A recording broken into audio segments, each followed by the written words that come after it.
Welcome to the WRAL Daily Download. I'm Luis Fernandez.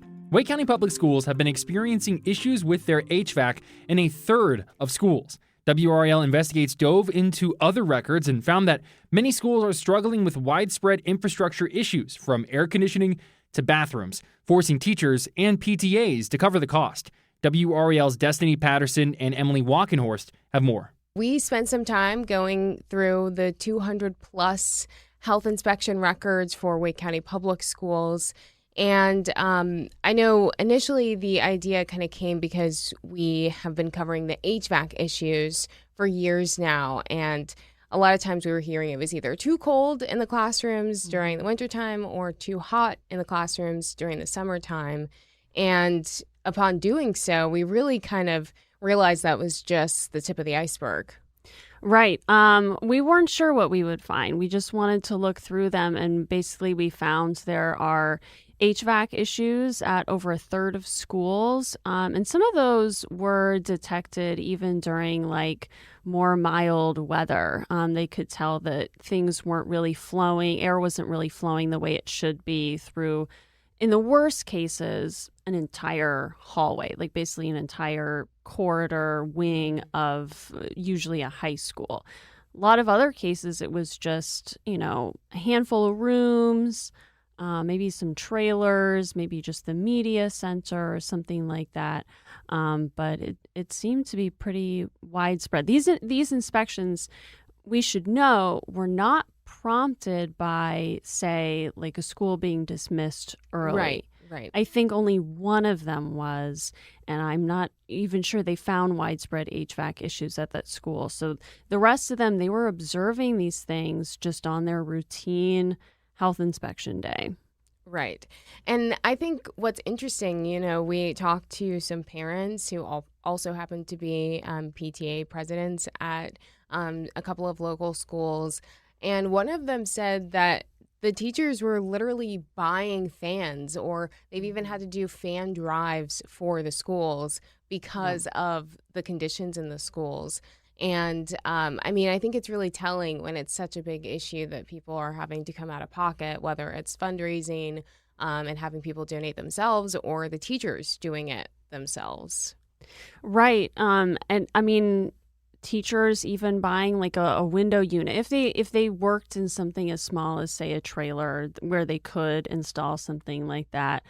In general, it seemed PTAs are really involved in a lot of these larger facility issues. They've been talking about them, whether it's just, hey, we need a new coat of paint, to some of these bigger issues of the HVAC, and then some other things we found that we'd heard a little bit about, but weren't really sure how widespread they were, being issues with bathrooms, right? We found most schools had, non-functioning sinks or toilets, and then it could even be on a much larger scale at some of these high schools, right? Dozens of toilets didn't work, all kinds of sinks didn't work. And that was something that these PTAs were well aware of. Yes, but something that took me by surprise. We were finding that entire bathrooms were shut down in some schools because of the non-functioning toilets or urinals or whatever it is. And in some cases, we also even found that lights weren't working.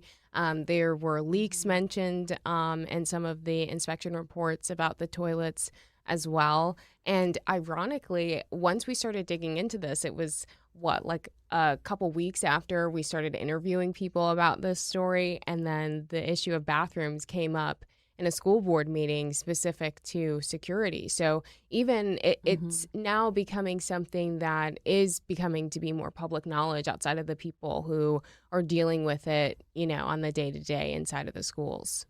And that survey of students on safety, the biggest portion of students in that survey said, when they were asked what needs to be improved, what rooms need to be improved, they said bathrooms. That was about half of students. No other area of a school came anywhere close. And they were really talking about security, but all of these things kind of move together, right? Because if there are limited bathrooms available and then you don't necessarily feel secure about certain bathrooms, then that becomes a problem. And then there was also an issue of sometimes maybe bathrooms are unavailable because of things going on in them. And that's something the superintendent talked about where, kids, and the superintendent's not alone in saying this, students say this too, there are kids vaping in these bathrooms.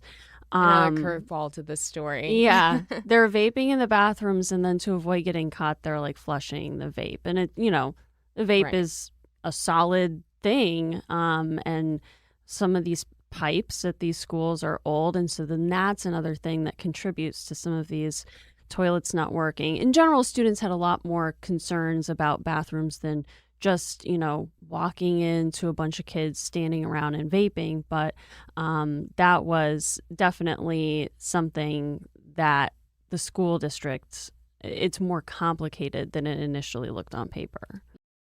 Yes, 100%. I mean, because we asked the superintendent, one of the things that we heard from the parents with both the HVAC and the bathroom issues was this idea of them feeling like the schools are getting Band-Aid repairs. They feel like when an issue arises, the district is kind of just, they come in and they fix the problem for the moment, but then it's still an issue down the line. And so we asked the superintendent, what is considered a repair? And Right. he said sometimes it is going to be a temporary fix. He said that they use a lot of contractors, so sometimes it's about availability of staff, but also the parts that they need to be able to make the fixes. So sometimes it might be a situation where it's a temporary fix at the moment until they can permanently fix something. And so I just thought that that was interesting in us having this conversation about how are they repairing the issues, and we're asking the superintendent all these accountability questions about how they're addressing it. And I was really shocked when he brought up vaping, just because it's not something, we know that the vaping is a problem among teens. I mean, we've done a whole documentary about it, but the idea that that could actually be impacting the functionality of the bathrooms was just really interesting to me. Yeah. And, given how widespread the problem is, when you've got to fix a problem, you've got to wait on parts, you've got to wait on all these things. And so the superintendent said, 90% of these issues are addressed, but addressing them might just be roping off a bathroom. And he said, it's frustrating. Like, I agree with parents who are frustrated that repairs are not happening in time.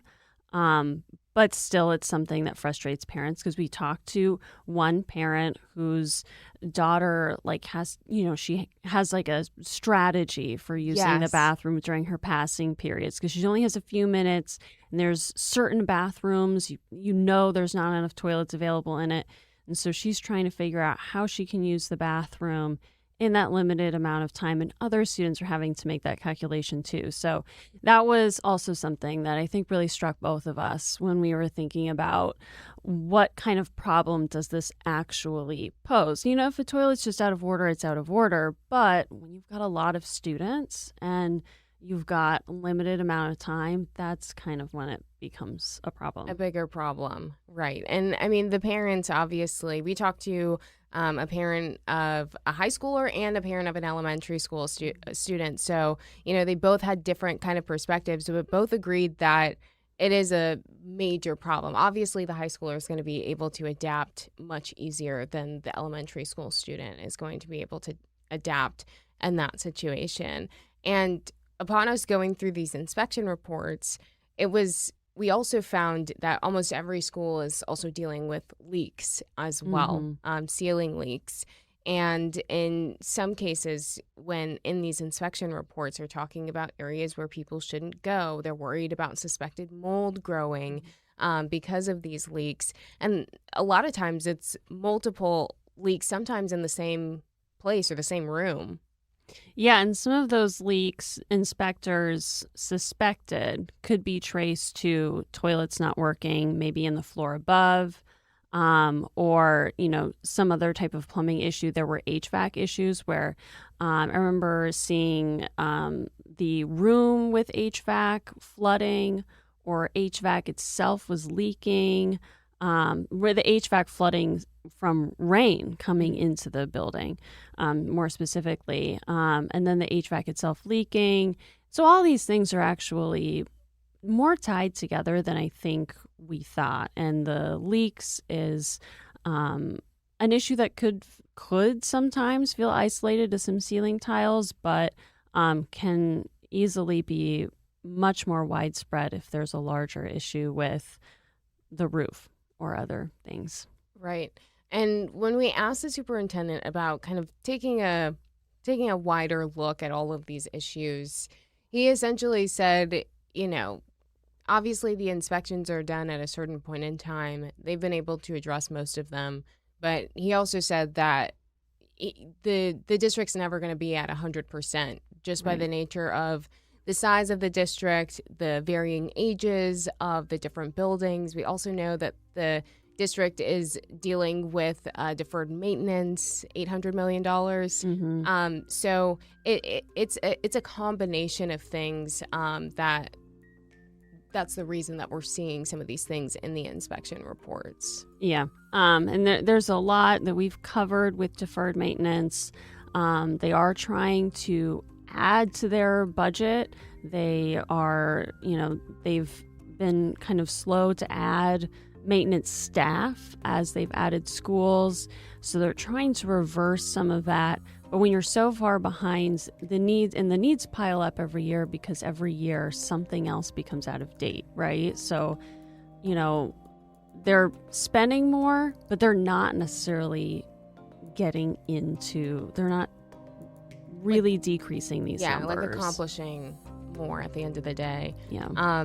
And one thing that he did say, we do know that the facilities department, they have new leadership.